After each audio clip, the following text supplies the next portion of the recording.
Thank you. I didn't practice this one, but it was good.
Sure, everybody. Thank you so much, Skipping Band. Skipping the band. Thank you so much. Welcome to the 20th edition of the Under the Radar Festival Symposium. So come on in. There's no projectile vomit in the show, so you can sit close. Okay, I'm Mark Russell, the festival director of Under the Radar. Under the Radar and the NYU Skirball Center wish to acknowledge that these events take place on the sacred indigenous land of the Napi people. I also need to just mention a few things. I'm feeling, I know folks who have lost their homes on the West Coast, and we're here in very strange times, but I just wanted to give a shout to those folks. Also, this is a day of mourning for our beloved President Jimmy Carter. And in the lobby, you've seen an exhibit of Richard Foreman, who recently passed and was very important to the development of downtown and everything, and an amazing artist. Now, you may have noticed that there are tech tables in the theater, and we are holding this keynote session in the theater where Showboat the River will finish tech this afternoon and preview tonight. So I sense you all kind of know about tech and everything, I imagine. You know, we thought, oh, just keep the tables up. Please come and see Showboat if you get a chance. Okay, because of the tech, we need to be out of here by 11 a.m. And I'm on drugs, but that's okay. No, we need to be out of here sharp at 11 a.m. or they will come. You do not want to have David Hershkovich really pissed at you. Okay, we have a packed program this morning. Let's acknowledge that this is a hard time.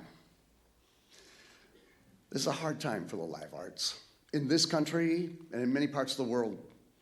All of us are dealing with massive change and instability. Given that, we are focusing this symposium on what we can do and what is working and what is possible. This is the most abundant festival we have ever produced. And so many venues, artists, foundations, partners came out to be part of Under the Radar. You can kick this field around, funding cuts, gentrification, censorship, but you cannot kill it. I'm sorry. Okay, please see that all you can. Have a great symposium, a great festival, and it's now my great honor to introduce you to my two co-creative directors who have been working with this year and will handle the curating duties for the most part next year. It has been a great honor to reshape Under the Radar with their guidance and the producing expertise of archetype Tommy Kriegsman, Sammy Pine. Give it up for Sammy. Please welcome, Merope Papanidis, an artist, producer, co-director at Soho Rep, formerly, and co-founder of Radical Evolution, and Kaniza Shawl, performer and director of opera and performance. She is our resident artist working on a new commission for next year. Both are dynamic voices of innovation and reason in the room as we dream up the festival for 26, and I'm deeply proud to partner with them. Please welcome Merope and Kaniza. Good morning, everybody. As Mark said, we are insane to be here today and unbelievably lucky with everything in the world. I hope all your people are well. But I think we can be a little honest with ourselves. We've always been more than a little bit crazy in the face of imperial obsessions with capital and permanence. We have given our lives to shit that disappears. That is certifiable. We know about trusting what we can't see. We know about invisible technologies. We know about how ideas move in rooms between people. UTR 2025, what abundance. So I've got this really sweet new job, co-director of Under the Radar Festival with a commission of a new work, as does Merope as the co-director and producer in residence. All right, look, this is a big deal for New York City, the artist in residence model embedded into a festival. Yes, friends from across the pond, we know you've been doing this for many years. Bill T at the Holland Festival, but you gotta just calm down and let us celebrate for a minute. Well, I hate to work myself out of any job. I dream and want that this position be embedded into the future of the festival and that it serves as many artists as possible and that they are asked to serve the perspective of on the field that is Under the Radar. To me, the festival at its best is a reflection of New York City, a place of entry points, of worlds meeting, and of the tenacity to sculpt impossible things. So here's to our insanity, to our abundance, and to our many, many worlds meeting. Maropi.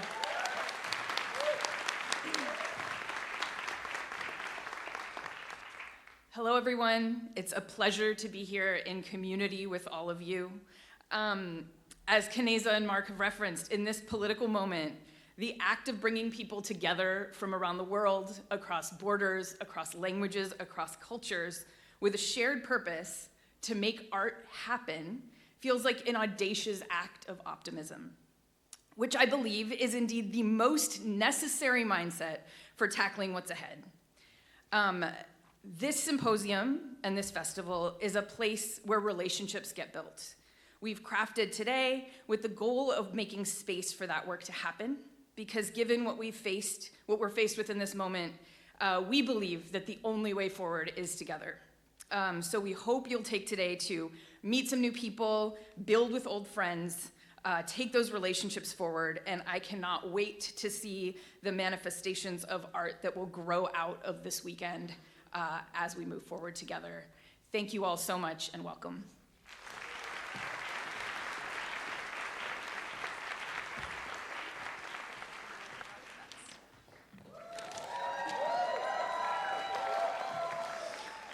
We are Archetype. I'm Tommy Kriegsman. And This I'm is the great Sandy Sandy Pine. Pine. Under the Radar exists thanks to the commitment and determination of our artistic community, our partner organizations, the relentless Under the Radar staff, festival interns, everyone, volunteers, everyone who makes it possible, and all of you. We are rebuilding, refining, and reimagining this festival in real time. Needless to say, we're extremely proud and humbled to support Under the Radar. As festival producers, our work now and into the future is to reinforce this community of partners, keep the ecology of experimental artistry growing and thriving. We're endlessly grateful to UTR supporters, board, funders, partners for entrusting us with this role. We do this in honor of the decades of experimental producers who came before us. We gather today in memory of them to envision the future of this festival in the field, and we're grateful for you. Thank you. It's now my pleasure to introduce our next speaker, Jay Wegman. Jay is the Senior Director of NYU Skirball, the Performing Arts, where he's been at the helm of curating bold, innovative, and internationally acclaimed programming. Yeah, at Skirball, Jay continues to amplify daring voices and global perspectives, making it one of New York's most exciting and accessible platforms for contemporary performance. His deep commitment to artistic risk-taking and his track record of fostering groundbreaking work perfectly align with the ethos of Under the Radar. Please join me in welcoming Jay Wegman. Thank you. I'm really not going to speak, so I'm just going to do a brief welcome because this is a packed program, but I do welcome each and every one of you, especially those who have journeyed from across the globe to come and gather here. We love our long-time relationship with Under the Radar. Mark Russell, every person in this room loves you, whether they know you or not. And I do want to actually acknowledge Richard Foreman. We, as a cosmic alignment, Mark already mentioned the exhibit out in the lobby, so please, if you have a moment, look at it. It makes me very nostalgic for 20, 25 years ago. But we also, the last public event that Richard participated in was here about 2 months ago now, and we've started a partnership with Archetype, which is a wonderful archival project, and today we actually, it's another cosmic alignment. We are releasing the video of that event and also a really great interview. So if you're interested at all, please go to our homepage and just track that, because Richard sat here and said, what an awful theater this was. He said, what's this good for? Only sophomore musicals. And I was like, God, I love you, Richard Foreman. So with that, welcome, thank you, and we will see you around.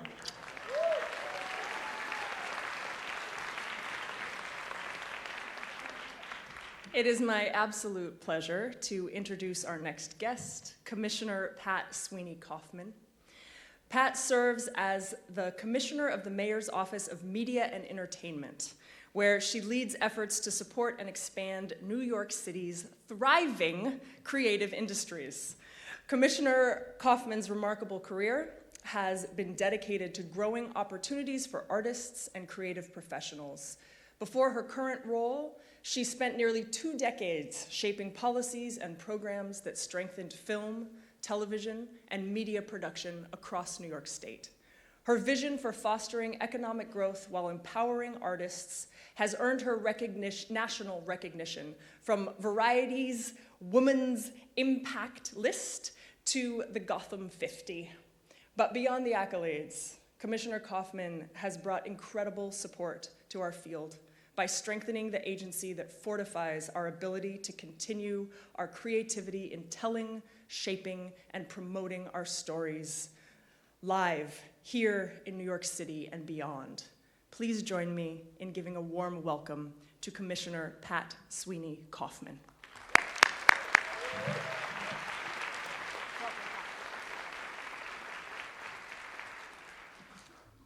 I loved her remarks. For a moment, I thought she was going to say, live from New York. Here we are, Tuesday morning. No, whatever morning this is. I don't even know what morning this is. I'm so happy to be here, and I'm particularly happy to get to speak to you at the Under the Radar Symposium. As you know, I'm from MOME, Mayor's Office of Media and Entertainment. And we see, and I think this has already been sort of said, we see as our overall mission to support media and entertainment industries in New York, because that's what makes New York City the creative capital of the world. And it also is what makes people want to visit, work, and live here. I know that's why I came all the way up from Charlotte, North Carolina, 1,000 years ago. We like to say that when New York City, oh, was that a little moment of applause for Charlotte? Woo! We like to say that when New York City creative industry thrives, New York City thrives. So we'll start by a quick congratulations to Mark Russell and to the whole Under the Radar team. You guys are amazing. You know, there's nothing I like more than resilience and recovery. And my God, UTR has done amazing things in the last 2 years. It's been, yeah, really big, good thing. Yeah, the tenure at public with the public ended, but they got their own 501c3. Nothing was going to slow them down. So congratulations for UTR, and we're so pleased that you are a major part of Jan Arts NYC, which is just starting right now. And what is Jan Arts NYC? It's a wonderful brand name that represents collections of best-in-class performances, convenings, panels, all taking place in New York City now. And they're all of these are about celebrating live theater performance in New York. And what is the goal of Jan Arts NYC? It's to convey to a global audience that New York City is where you want to be in January, despite 22 degrees. Whether you're an artist, whether you're a professional or a fan of theater, music, and live performance. And if you want more information about Jan Arts participants, about Under the Radar itself, the 11 other partners, many of which are newly created festivals, please go to janartsnyc.org. And about the symposium, we are here, you are here, to discuss the ideas and potential policies that will affect the future of theater. We are thrilled that you have come together to do this. The business model for how live theater is going to work continues to change, and you're right at the heart of all of that. So I applaud Under the Radar Festival for leading the way and helping to start the discussions on key topics like shared rehearsal space, artist housing, and accessibility. These are the same topics that we are discussing within the administration and among our public-private partners in our Theater and Live Performance Industry Council. This is a council that was initiated by Mayor Adams and is brilliantly co-chaired by Coco Killingsworth and Ken Sunshine. The discussion today will impact the council's next steps. So in closing, a handful of thank yous. Thank you to Mark Russell for letting me host this conversation. I love a microphone. So really, thank you. And thank you to the APAT partners, such as Lisa Richards-Toney, to Jenny Thomas and her teams, and to our many Jan Arts creative partners. And thank you to my team over at MOME, which is led brilliantly by Carla Hoke Miller. I want to give her a round of applause. She's done amazing work to support live performance in New York City. And I thank you for having me and allowing me to speak. Have a great day of inspirational discussions, and I hope that you'll be able to join us at even more events happening during Jan Arts NYC. Have a great time.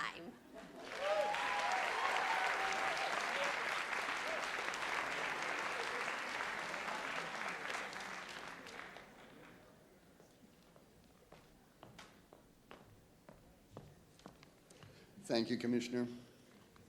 You know, it's really interesting because we have a lot of administrators here and they all like to sit in the back, you know, in case there's a fire or something like that.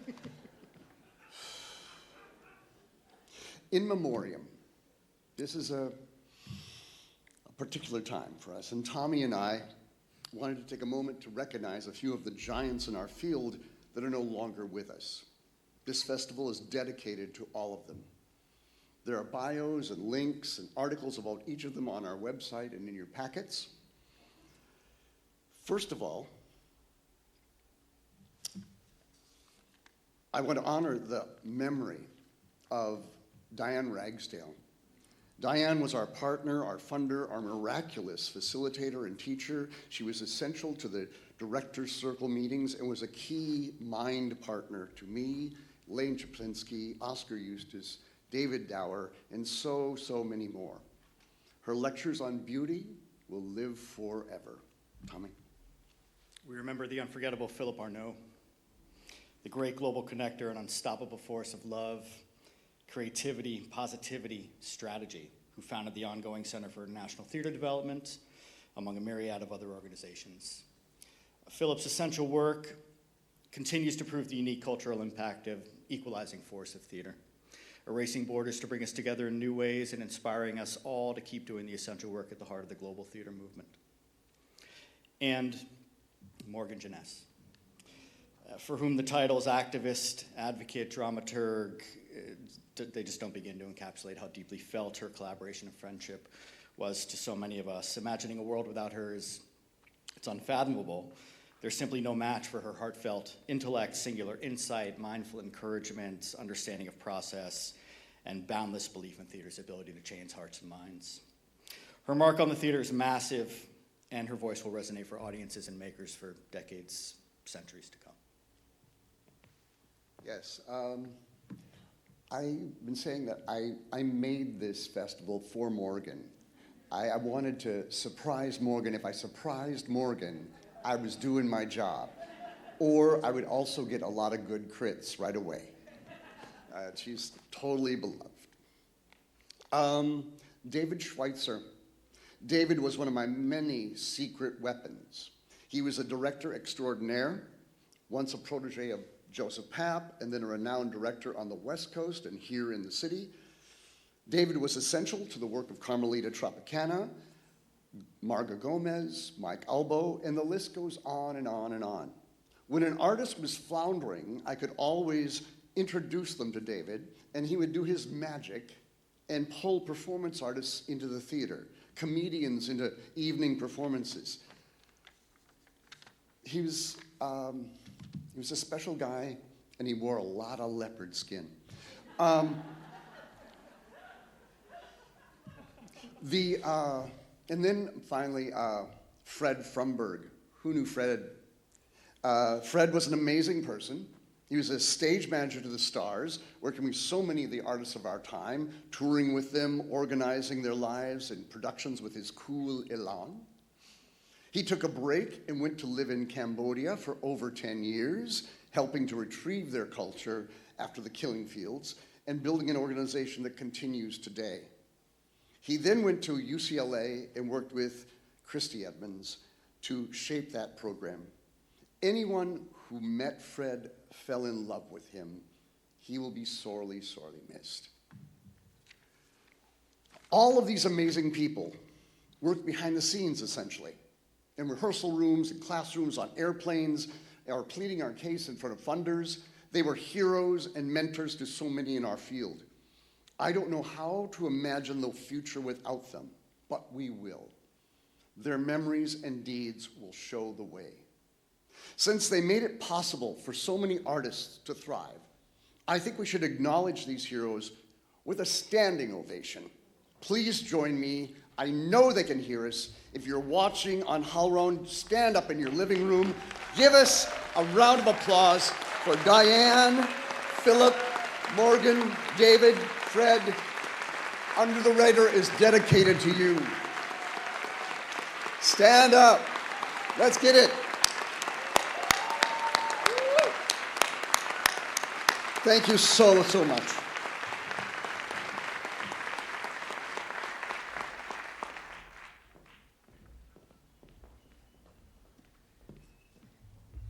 It's now my absolute pleasure to introduce your host for this morning, Alina Troiana, although many of you know her as the incomparable Kamilah Tropicana. Kamilah is a Cuban-born, New York-based writer, performer, and educator, and one of my personal heroes and role models, as well as a legend of the downtown theater scene here in New York. She has spent her career challenging stereotypes and pushing boundaries, whether she's embodying bold feminine and masculine personas, cyborgs, or hybrid creatures that defy categorization.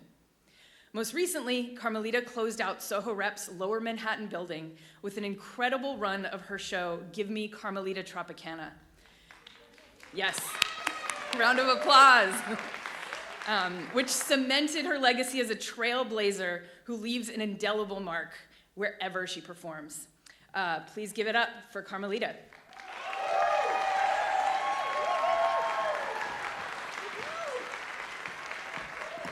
All right, we don't have time.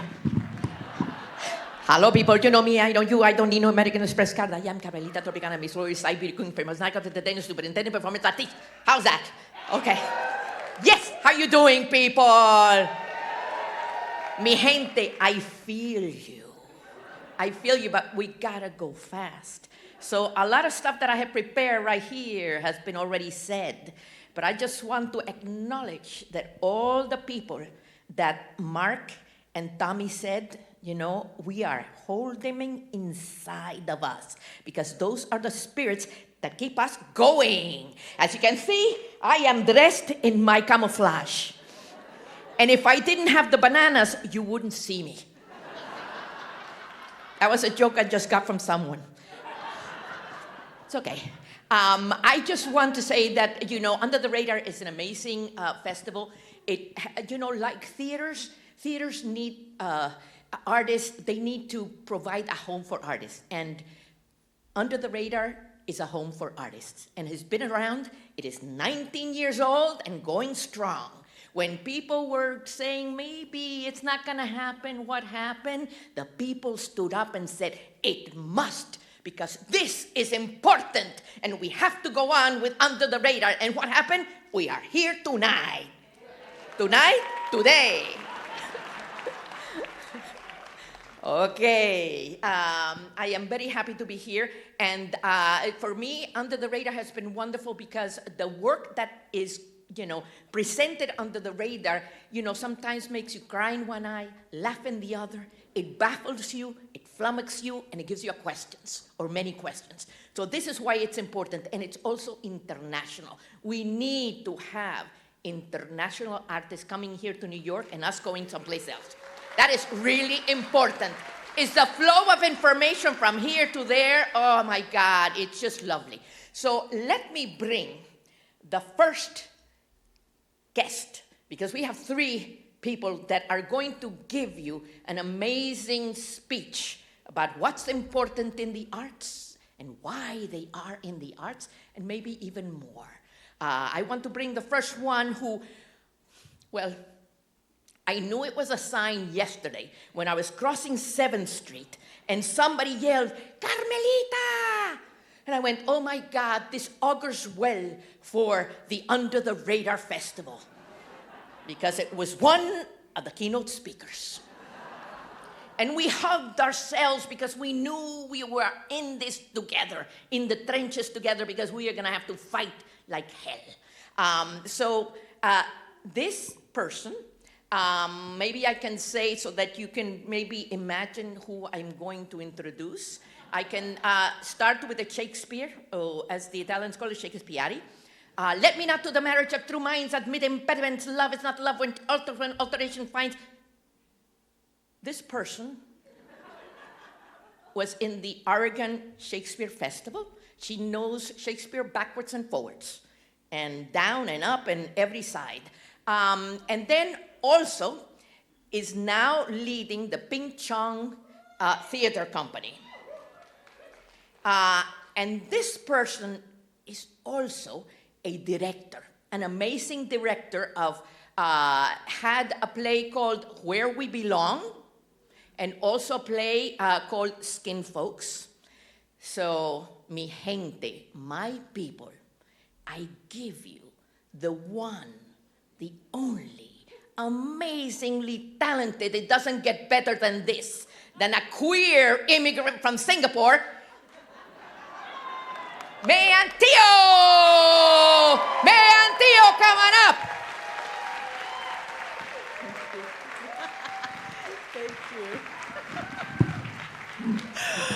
I can die now because I've just been introduced by Carmelita Tropicana. There's nothing more to do in life. Thank you, legend Carmelita. Bold and fearless in all the terror of a life in art making, Carmelita. I keep thinking about the last moment of your last show. The way you remembered those we have lost and their legacy. Thank you for your legacy, Carmelita. We just celebrated the legacy of Morgan and Philip, who have both tangibly and spiritually changed my life. We are breathing together here in Mark's legacy, which will also be Merope and Kaneza's legacy. Legacy is also what we, the artistic leaders at Chong and Company, or PCC, are tasked to carry through. We are asking ourselves 4 questions. Why do we exist? How do we continue? What do we hold on to? When do we let go? I first met Ping Chong through Anne Bogart, who matched me with him as a mentor in a grad school project. I was immersively theatricalizing an essay by Chinese dissident poet Liao Yiwu called 19, where he recalls the visceral experiences of 19 June 4ths, beginning with the Tiananmen Massacre in 1989, when he wrote a poem for which he was then arrested and detained in a hard labor camp for 4 years.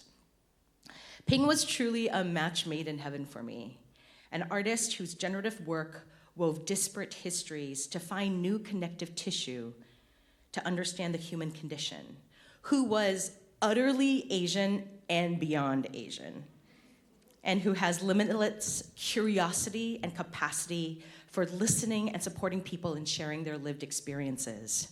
In him, I found a North Star. A North Star who had the vision and support of a navigator like Bruce Allardyce, who built PCC with him for 50 years. I remember longing, where's my Bruce? When I was invited to join PCC upon Ping and Bruce's retirement, I candidly asked why the company was continuing and shared that if we don't come to a pertinent reason of why we should exist beyond Ping, that shutting it down should be a possibility. Soon after, I went to see PCC's Undesirable Elements Ukraine, right here in the East Village, where Ukrainians and Ukrainian Americans told their personal stories collectively, weaving an extraordinary quilt that bound the war closer to us because we were listening to our neighbors. I remember feeling PCC should continue if only for this. And in the year and a half since I joined the company, the list has grown to include the intentional and collective organizational visioning, the undesirable elements, community engaged practices in community and classroom, our collaborations with Diana O, Talvin Wilkes' project on Maria Ressa and the fragility of democracy, Niall Harris's explosively provocative works. By the way, we just added 2 more shows of Temporary Boyfriends at Chocolate Factory because the run sold out in 5 minutes. Get your tickets now. Okay, advertisement over. There are abundant reasons why we should exist. But how do we continue? And what do we hold on to? And is it even possible to hold on when everything is ephemeral? We asked Ping what he wanted for the future of Ping, Chong and Company. His words, "I'm done.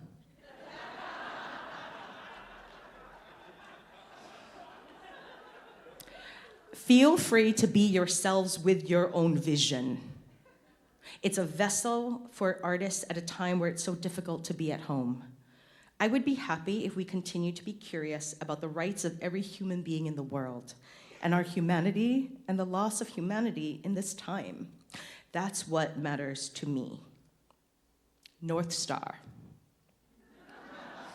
I wish for you all a North Star who can show you the way and when and how to let go. Ping's letting go after 50 years in a most generous act of actually letting go has meant that we get the freedom to ask and answer these questions for ourselves. We're not participating in hagiography. We get to define what the legacy is and to become the legacy with the extraordinary gift of a company that originated in an artist's unique impulse from any source to many streams to words which ocean calls. This PCC vessel has been a place where I can make at the intersection of artistic, civic, and contemplative practice. My central question now is, how do we move from consumption to communion? I found a source at Mount Tremper Zen Monastery.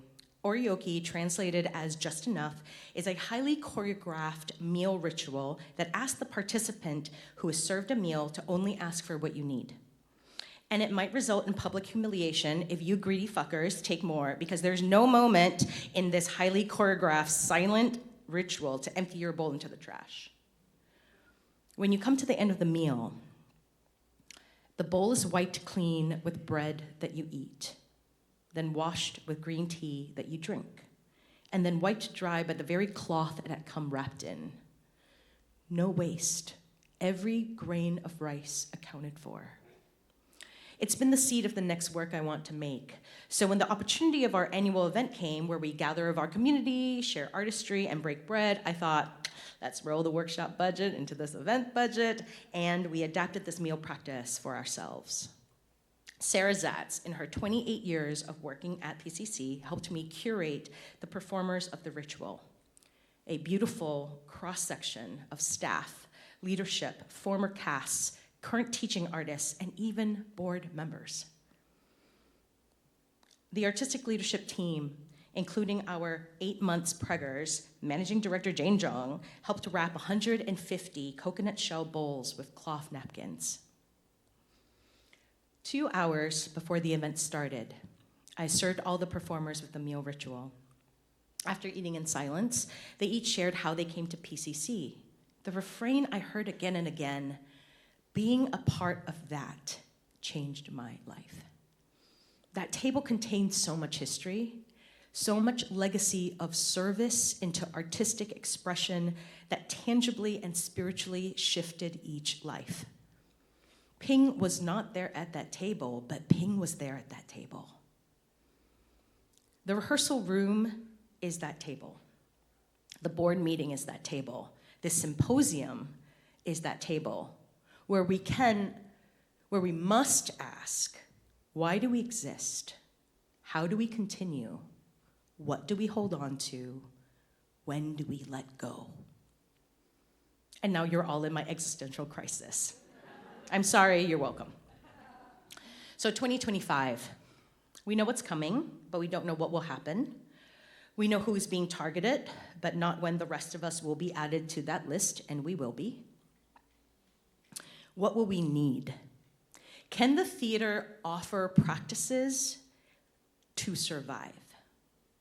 The Natya Shastra, the Sanskrit treatise on the performing arts, tells us that theater can suspend us from the ordinary world, transfer us to a parallel reality of wonder, where the inner state is transformed and our souls lifted to a higher consciousness.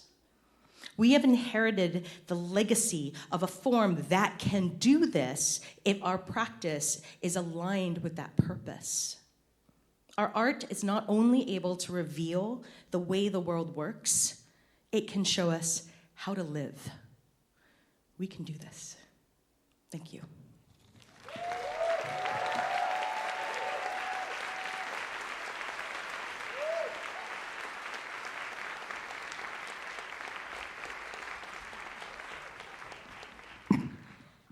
Thank you. I thought it was going to go a little longer, but it was just what we needed. Just what we needed.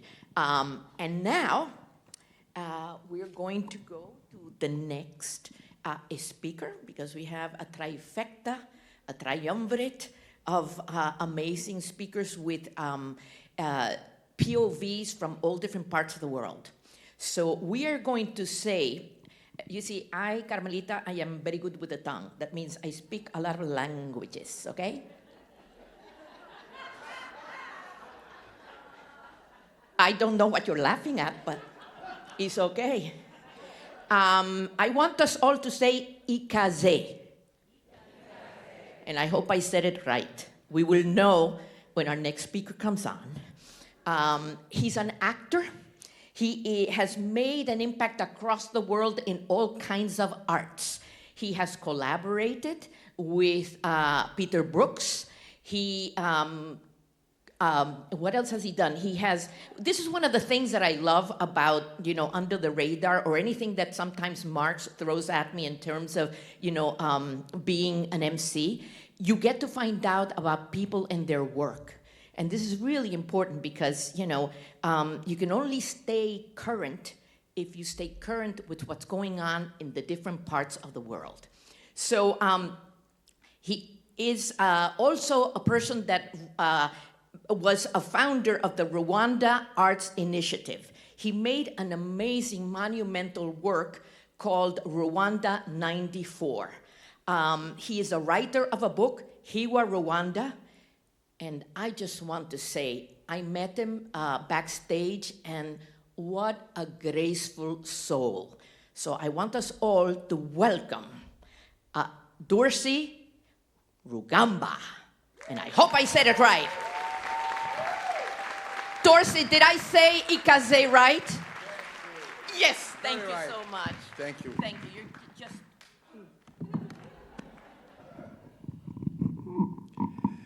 Thank you, Carmelita. Ikaze, it's very well said. Ikaze means welcome in Kinyarwanda, my mother tongue. And I am from Rwanda. I want just to share my journey in theater. I discovered theater in the 90s at the National University in Rwanda, during a time where the country was in the midst of a civil war. For us, young students, theater was a way to understand and represent the upheavals of our society. We mostly performed African classics. Over time, the physical violence of the war was compounded by another kind of violence, unrestrained verbal violence marked by hate speech that culminated in 1994 with the last genocide of the 20th century. What surprises me today, looking back at that period, is that despite our efforts to understand the world through art, the genocide took us by a surprise. We did not see it coming, even though the architects of the genocidal project had never kept it a secret. In truth, we failed to read the warning signs and to draw parallels with other similar historical tragedies, such as the rise of fascism in Europe during the 30s. And yet we knew that history through literature, cinema, visual art, and performing arts, we saw it as a distant story. To us, it was European stories. Somehow, white stories. While our own crises were perceived as a typical African, as black stories. This compartmentalization of memory prevented us from realizing that racism, crimes against humanity, or fascism operate through universal mechanism and could also manifest in other contexts, including our own. After the genocide, political violence became a central theme in my artistic work. Working in both Africa and Europe, I realized that even in the arts, a fragmented vision of the world persisted, limiting our ability to learn from the fullness of human experience. This understanding convinced me of the need for artistic and intercultural collaboration to break down the barriers around universal memory. Two experiences shaped me. The first was my collaboration with Peter Brook. Brook gave a universal dimension to stories from around the world by liberating them from identity-based constraints. I played the role of the writer Ampateba for him. And the actress playing my mother, Hélène Pataro, is of Vietnamese origin. All of these felt both natural and changed our perspective on this African story. Later, Brook staged the same African story with the entirely Middle East cast, mainly Palestinian actors. The second was in 2007 during the trials related to the genocide in Rwanda. Through theater, we sought to help the audience understand the stakes of these trials in dispassionate way, free of fear or suspicion. At that time, the best way to achieve this, in my view, was to stage the investigation by Peter Weiss, a play about the Frankfurt trials, in which Germany confronted its past after Auschwitz. Adopting this external memory illuminated our own reality. Contemporary art in Rwanda, particularly in the performing arts, has developed after the genocide around this idea, breaking down the barriers of memory, opening up disciplines and grounding itself in a global perspective. In this spirit, we launched the Kigali Triennial in February 24 last year, an event that is both a festival and an arts market. This initiative promotes dialogue between disciplines and fosters cooperation between African and international artists. Each of 11 disciplines, theater, dance, music, literature, cinema, visual art, musical reading, design, art and tech, fashion and gastronomy, each discipline was co-curated by a team of curators, one Rwandan and one international curator. We firmly believe that sharing memories and artistic practice helps to foster greater empathy between people, as we believe that beauty can heal the world. In a world increasingly withdrawn into itself, where wars are rising, this openness is a fundamental challenge for peace. I now want just to share with you an image of this butterfly gliding on canoes in Lake Burera in the northern of Rwanda, under the foot of volcanoes. It is part of art piece from an artist called Cedric Mizero, combining visual arts and performing arts on a play on a hill in the north of Rwanda. And it was one of the very beautiful moments of the Triennial last year, 27. And it's an occasion for me to invite you all for the next Triennial in 2 years, in February 27. Thank you.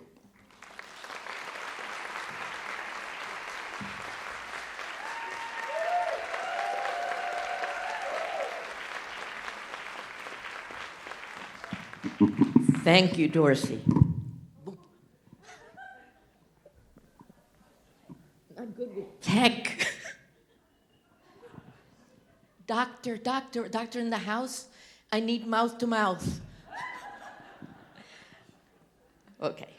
I just wanted to say that, people who saw the show that I did at Soho Rep, thank you very much for coming. And also I want to say, it wasn't my show, it was a collaboration with Brandon Jacobs Jenkins, who's having something now, on Broadway coming up. So, talented, and also the people of Soho Rep, I can't thank them enough for having had me do the show. It only took me 20 years, from 2004 that I did my off-Broadway to now. But hey, who's complaining? Not me. I got there. And Eric Ting is an amazing director. Caleb, amazing director, and Cynthia, amazing director. 3 co-directors, which is really the way things should happen. As a matter of fact, I wanted to say that one of the great things about being in the theater is that it is a collaboration. And there are partnerships we need more and more to get together with, because the times are going to be hard. And we can only do it with each other supporting our work. All of us supporting the work. I want to bring out somebody that, oh my God, I want to say she's hot, but then I could be, accused, okay? So I say hot in the sense of talent, okay? Talent, because that's where my mind is always going, to the talent. A director, a producer, from HBO to the stages. I cannot say anything, more exquisite about la creme de la creme that I'm going to bring up. But let me say some of the things that she has directed. She has directed Vera Stark. What is the name of it? It's not just Vera Stark. It's something else before Vera Stark. But you know what I'm talking about. And also Ta-Nehisi Coates. Let me see if I have it here. Ta-Nehisi Coates did also a book that she took it and expanded it. This next person is just amazing. Amazing talent who has been doing work since the 2000s and the aughts, you know, with hip-hop festivals and continues to really be a trailblazer for African American art. I had the pleasure of hosting the Bessie Awards in 2015 at the most iconic theater in New York. And what is that theater?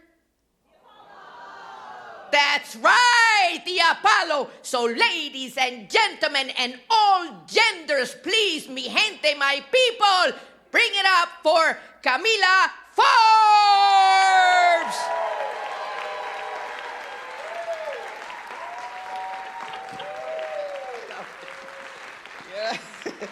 That's an Apollo welcome. Yes, good. Thank you, Carmelita. Hello, everyone. Good morning, actually, Under the Radar. How are we feeling out here? Yeah. Thank you to the Under the Radar team. Thank you to all the speakers. It's been an inspiring moment and morning thus far, this bright and early. Why do we start festivals so early? I kept asking myself. Anyway, that's not what I'm here to talk about. I'm here as the not only as an artist, I am the executive producer of an iconic institution in Harlem celebrating our 90th year, the Apollo Theater. And just expanded to 4 theaters. Please come up and see us and visit us because we are doing some really great and exciting things in our 90th year young, looking 90 years young. But I want to welcome us all to this gathering of brilliance. It's a gathering of rebellion and unapologetic creativity. I come to you as a believer in the power of art to transform, to shake foundations, to ignite revolutions of the heart, mind, and spirit. I come to you as a daughter of Harlem, where resilience and artistry are stitched into our sidewalks and whispered through the trees. And I come to you as a Black woman standing in a lineage of storytellers who have fought, who have prayed, and who have dreamed this moment into existence. This is always my favorite time of the year, right? APAP, or what is it now, January, Jan Arts NYC, right?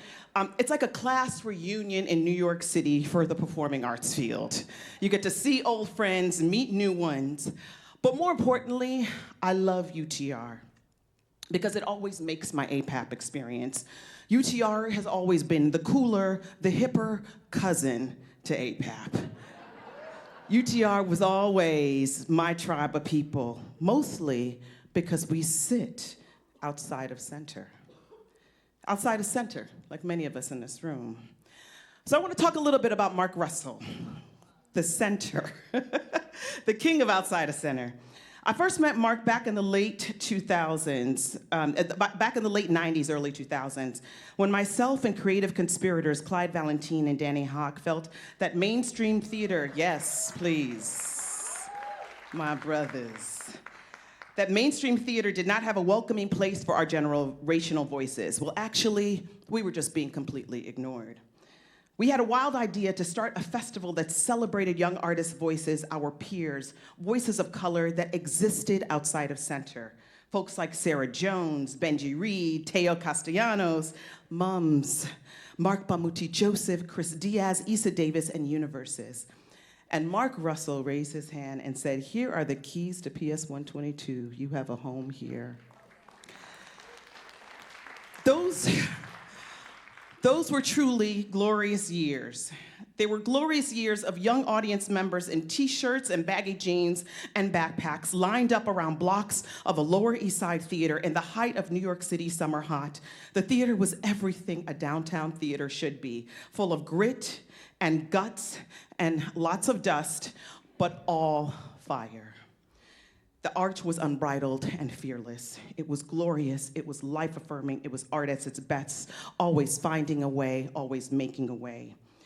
We went on to host hundreds of artists from not only across the country, but across the world.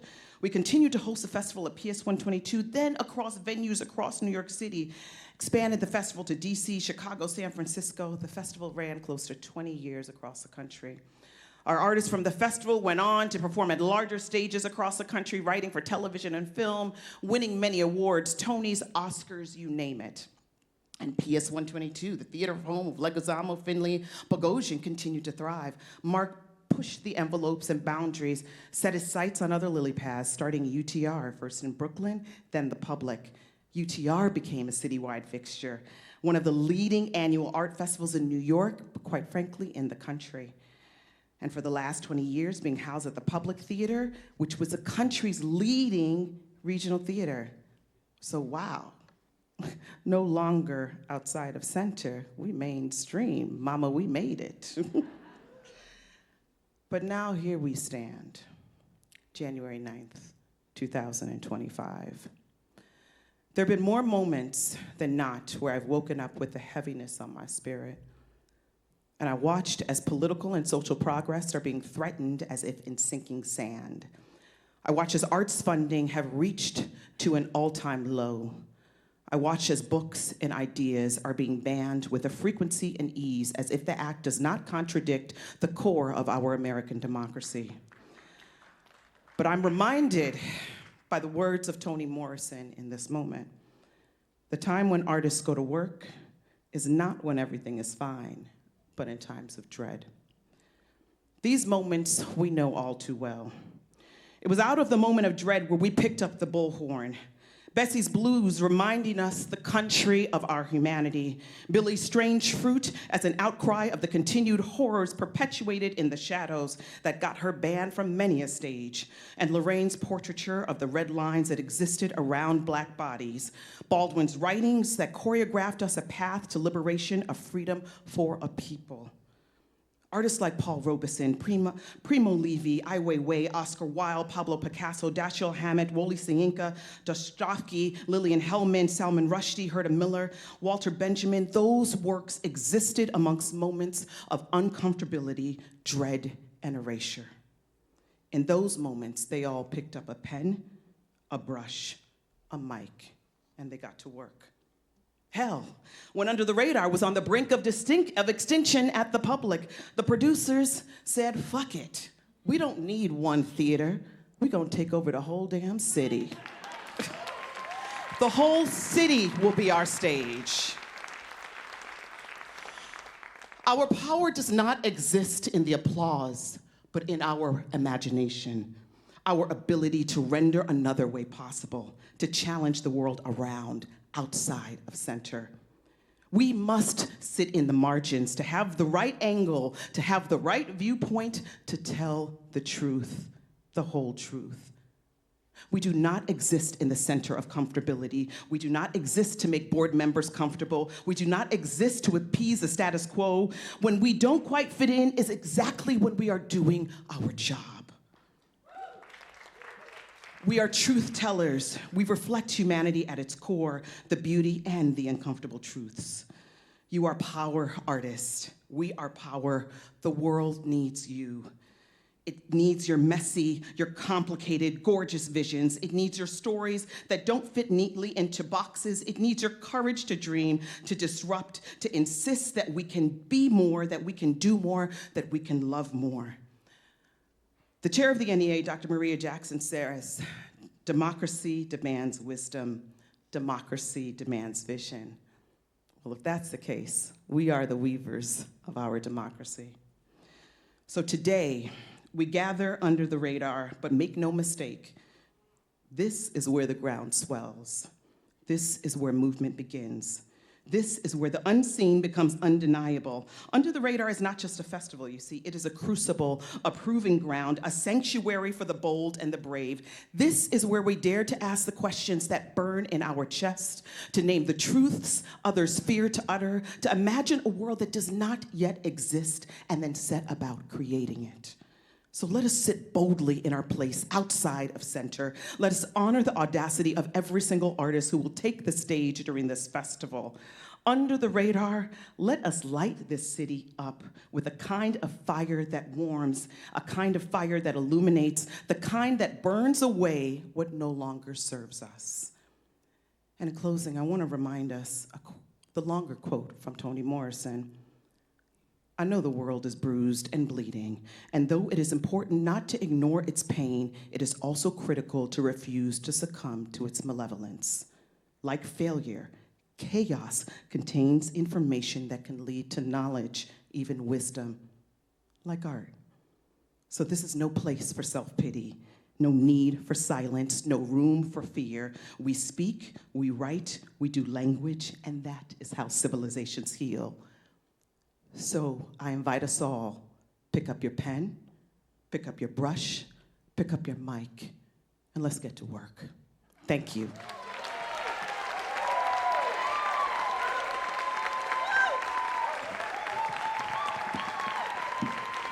Yes. Oh my God. Hello, hello. I got my pen. I'll even get my flout, even though I don't play it, I'm getting everything. Thank you so much, people, for coming today. It has been wonderful. It's really the beginning, the beginning of what we will continue to give you in terms of art. You can still go to the website, and buy tickets for Under the Radar. That is happening all over the city. I think they said something like 4 out of 5 boroughs. I don't know what the borough that's not in, but I could maybe guess what. But I ain't gonna say, I leave it up to you. That's all I'm saying. I want to thank UTR for having me, the Commissioner, Pat Sweeney, Kaufman, Jay Wegman, Mei Ann Teo, Dorcy Rugamba, Mark Russell, Kanisa Shaw, Merope, Pepenotis. I hope I didn't forget anybody else. It has been absolutely wonderful. Registered guests, please check your packet of information about where to go next. If you registered but don't have a packet, please see the people in the check-in table upper lobby. We have to wrap up because there is a tech rehearsal, coming up. That's why we've been so fast and so good, It's been the TikTok version. But don't let conversation stop you. Grab some delicious coffee, courtesy of Joe's Coffee. Keep mingling, keep talking. I'm available for talk. And as we close, I hope you're leaving with ideas, new connections, and new questions that keep the conversation going. Now, we will end with how we began, because music smooths my savage breast. So let us have music!